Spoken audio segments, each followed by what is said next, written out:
I, female 34, have been with my fiancé, male 37, for 3 years. We're getting married before the end of the year and recently moved into the house I inherited from my mom. The house is in my name and it took a lot of talking and convincing by him to have his name on the title as well. Honestly, part of me doesn't think this is a good idea, at least not right now, maybe after marriage. But anyway, I've decided to go ahead and put his name on the title so he could go ahead and start contributing towards the mortgage more and lighten my burden a little bit. We've made appointments and decided on which form of ownership we were basing this on.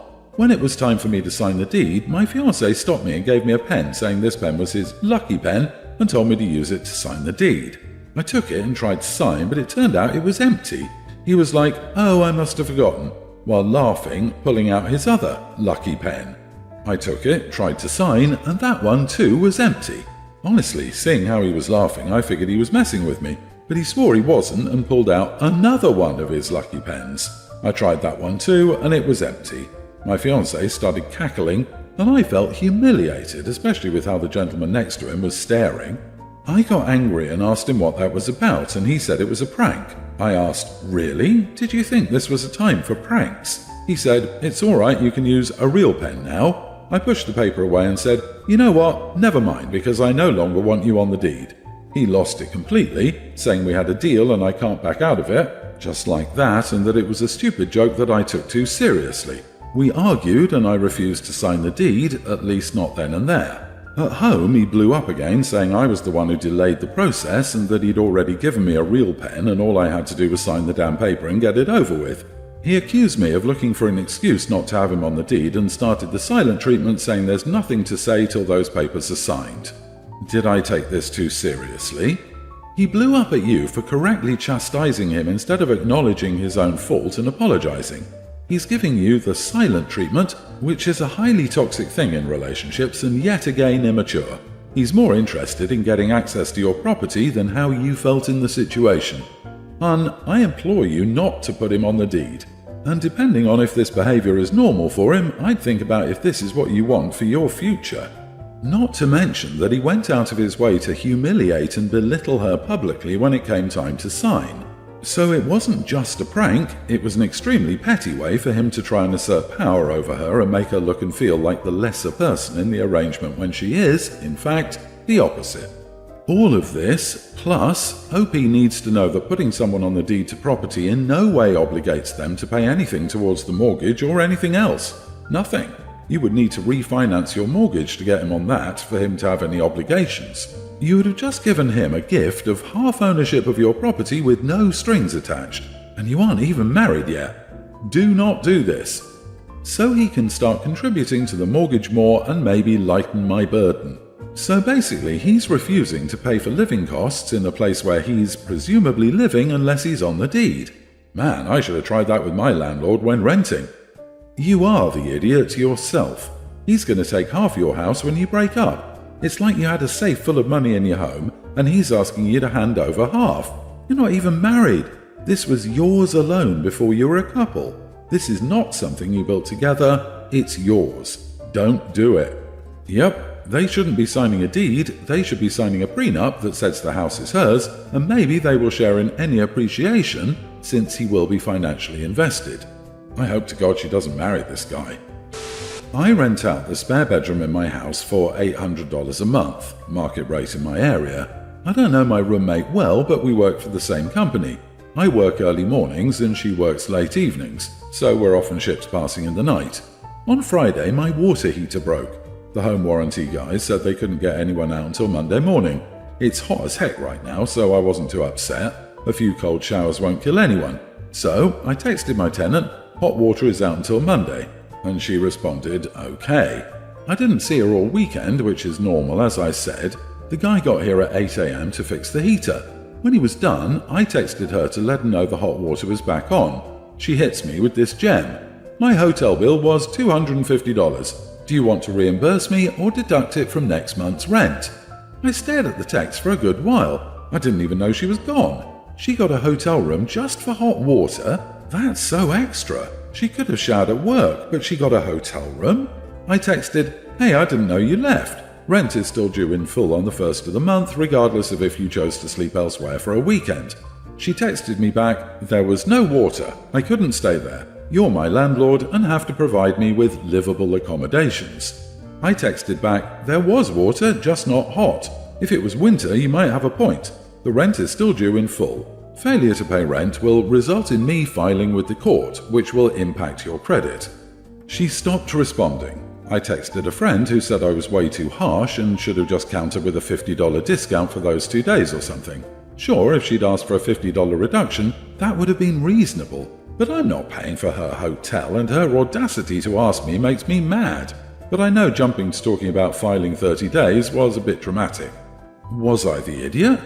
Not having hot water is what's called a habitability violation. In my state, the landlord would owe the tenant a discount in the form of prorated rent. In your case, that would come to $26.67 per day that the water heater was out of commission, assuming a 30-day month. Everyone's the idiot here. It would be best if you learned your responsibility as a landlord. She needs to talk to you before expecting reimbursement for a hotel. You both need to learn to communicate. Not the idiot. Water was available. Did she need to stay in a hotel room to take a hot shower? If a cold shower bothered her that much, she could have used friends or gone to a gym. You don't owe her anything for that hotel. No one told her to get a $250 room. I would say you are the idiot all round for jumping straight to filing with the court as a punitive measure. It's completely uncalled for not offering any reimbursement, which would have been reasonable, but mostly because you give off serious terrible landlord vibes, treating her as a cash cow, adhering strictly to the rules as a landlord, and not giving a real crap about her valid complaints about the lack of hot water. Everyone saying you are the idiot would be right if you didn't immediately take action to fix the issue. OP, you literally got it fixed as soon as possible. If the tenant had talked to you about the hotel, she would have a case, but she didn't. If something breaks, the landlord has to fix it. You did get it fixed, so you're in the clear. My fiancé and I both had a discussion and agreed that we don't want my nephew at our wedding, which will be happening in 2 months. My nephew is out of control. He doesn't listen, can't sit still even for a minute, and is loud. My nephew even ruined my dress. I'm a fashion designer and made my wedding dress, and one day my sister came over uninvited with my nephew and niece. I invited them both in, but told them not to go into my office as I was working on something in there, my dress. My nephew went in and cut my dress with a pair of fabric scissors on purpose while I was in the kitchen getting them stacks, and my niece was playing with my daughter. My sister didn't even make him apologize and blamed it on me for leaving my scissor in the open in a room he wasn't even supposed to be in. There have been many times when my nephew was banned from events because of his behavior. My sister has a hard time even getting babysitters for him, and my nephew has even gotten suspended from school on multiple occasions. She still hasn't done anything about his behavior. When I told my sister, she freaked out, saying that if her son's not allowed to go, then she won't be going, and asked if I was banning our brother's son as well. Then she made a Facebook post about how I hate my nephew, and I'm not inviting him to my wedding over a dress, and complained to our mom. My mom agrees with my sister and says it's unfair for me to invite my niece, but not my nephew, and that I'm going to make my nephew feel like there's something wrong with him. My brother agrees with me and thinks it will make my sister think about actually doing something about her son's behavior rather than pretending there's nothing wrong. But I know how my nephew is, and I don't want his behavior to risk a day I worked so hard to plan. Am I the idiot here? Not the idiot, and given that your sister covered for your nephew, who is way too old to accidentally use scissors on other people's stuff, having her boycott in protest is fitting. Of course, she can make her choice, raise an undisciplined child or not, but you, hopefully, only get one wedding, and you don't need a wild kid messing it up, nor do you need this drama. I think you should accept your sister's offer not to attend. If my nephew walked into my room and used a scissor on something important, in my case it would be my books, I'd throw him out the door and ban him and his parents from ever coming over again until the kid had been taught how to behave. Does your sister think he's the next baby Jesus? Why is she letting him run rampant? This child has serious behavioral problems and needs immediate and comprehensive intervention. Without the proper support and treatment, his whole life will be so challenging. This would be my hill to die on personally. This isn't just about your wedding day. This is about your nephew's health and well-being. Your sister is being neglectful by willfully ignoring the severity of the situation. She's his mother. She knows. She doesn't want to admit it. It's selfish.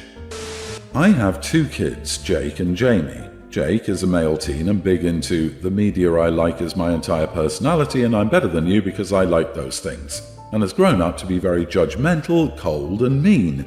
We don't know how this happened, but his nasty attitude towards his little sister is the worst.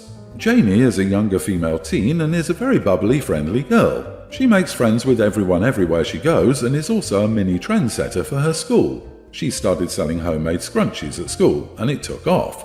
Jake always makes fun of her for being vapid, girly, etc.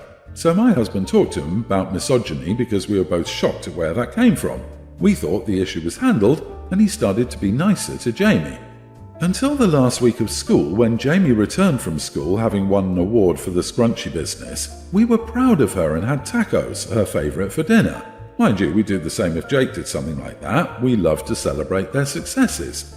Jake was cranky at dinner and interrupted the conversation to discuss his video game accomplishments. We were all very polite and listened and congratulated him. Then he just looked at his sister and said, "And I did that by myself without having to make everyone else hear about it all the time and dressing up like a pick-me to get everyone's attention." I just looked at my husband, then Jake, and said, "Being a nerd doesn't make you superior to anyone in this family, Jake. You can like video games and still be nice to your family, especially your little sister. So quit acting like a little snot."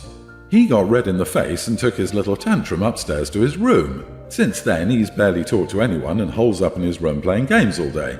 My husband told me I shouldn't have said that because it would pit them against each other more, even though Jamie doesn't understand why her brother treats her like this. Am I the idiot? Not the idiot. Cut the internet off and see how much he can do by himself then. The kid sounds like a nice guy in the making. I recommend some therapy, but also try to open dialogue with him to figure out where all this anger towards anything feminine comes from. I think there might actually be some secret here. Where did he learn the misogyny? From all the toxic boys he's playing all those video games with. I know it's not all of them, but it's why I just stopped playing online games years ago. Little boys yelling awful, sexist and phobic things to their heart's content. And good on you for calling him out in front of his sister. She needs to know you will not accept that behaviour and he needs to be embarrassed by his behaviour. I also think OP's husband needs to be calling and shaming him harder. Unfortunately, psychology has shown that misogynists don't accept criticism from women in their lives, as it aligns with their victim complex. But having men, especially men in authority, come down hard on his views, you have a chance of saving him. I'm not going to pass a judgment, Jake is being an idiot here, and you need to do some parenting, but at the same time, read your own story. Jamie gets praised every other sentence while you call Jake names almost as much. This is obviously only a short story about how and why you think Jake was being an idiot, but it also looks like you've been favouring Jamie more than him, even if involuntarily. I'm not entirely sure if he is a generic woman hater or is jealous of Jamie being treated better than him. So I, 27 female, live with my boyfriend, 27 male, and have been for about 4 years. My boyfriend has some female friends and I have some male friends. It's no big deal. I'm not a jealous person. I don't get jealous when my boyfriend is talking to another girl casually while we're out. He's never given me the flirty vibes with them, and we have no issues with cheating. Now, before my boyfriend and I met, my boyfriend had a brief fling with a girl, let's call her S. He and S went on a few dates before eventually deciding to be friends. While they were dating, they did sleep together. After they stopped, they didn't sleep together again, but saw each other fairly often, it sounds like. Since we've been together, he hasn't seen her.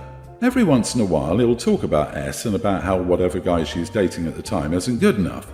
I do get a little pang of jealousy, but I let it go because I would also be mad if a guy I was friends with were dating trash women. I feel like this is a normal feeling and not driving me to be some crazy psycho witch. He recently mentioned that he wants to see her again and that if she comes to visit our city, which she has family in because she's originally from here, he wants her to stay with us in our guest room for a night or two. I felt uncomfortable with this and told him I would prefer she didn't, and that she has family here, so can't she just stay with them? He told me I was being unreasonable and trying to ruin his friendship with her. I told him absolutely not and that we could hang out with her, but I didn't want her to sleep at our place. It just makes me uncomfortable. And it's a line, I don't even think a strict one, that I'm drawing in the sand. Plus, you can have plenty of adult friendships where no one ever has any sleepovers. We are adults. Honestly, it is really troubling to me that he won't just accept my boundary, which I find to be not strict at all. Since this conversation, he's teased me about being jealous and unreasonable, but I won't budge. I really don't want to ruin his friendship. I just don't feel comfortable having this girl that he talks about how pretty she is and that he previously slept with stays in our house, especially when she doesn't need to. Also, it's not like she is a big active part of his life. Am I the idiot? Not the idiot. Red flags are everywhere with this one. That is an understandable boundary, and if he can't understand it's just as much your home as his, maybe it's time to have a serious conversation. OP, I really hate to say this, but it seems like there's more of a worry here than, am I the idiot? He clearly has some feelings for her, as those never truly go away. It's disrespectful for him not to let you have your boundaries. If she had nowhere to stay, I could understand him trying to make you change your mind, but she has family in the area. If this is his hill to die on, you know where his priorities are. And it's with having his ex, whom he still talks about with his own sense of jealousy, stay in your home. You asked why she wouldn't just stay with her family, and he responded that you are ruining his friendship. No, you're ruining his chance to somehow sneak a quickie with her. Sorry, honey, this is a tough pill to swallow, but your boyfriend is trying to get his ex so that they can have a little something maybe when you're out or sleeping. And he's gaslighting you to accept that it's okay when it isn't. It's not okay at all. Start making plans for your exit. It may not happen, but it seems pretty likely.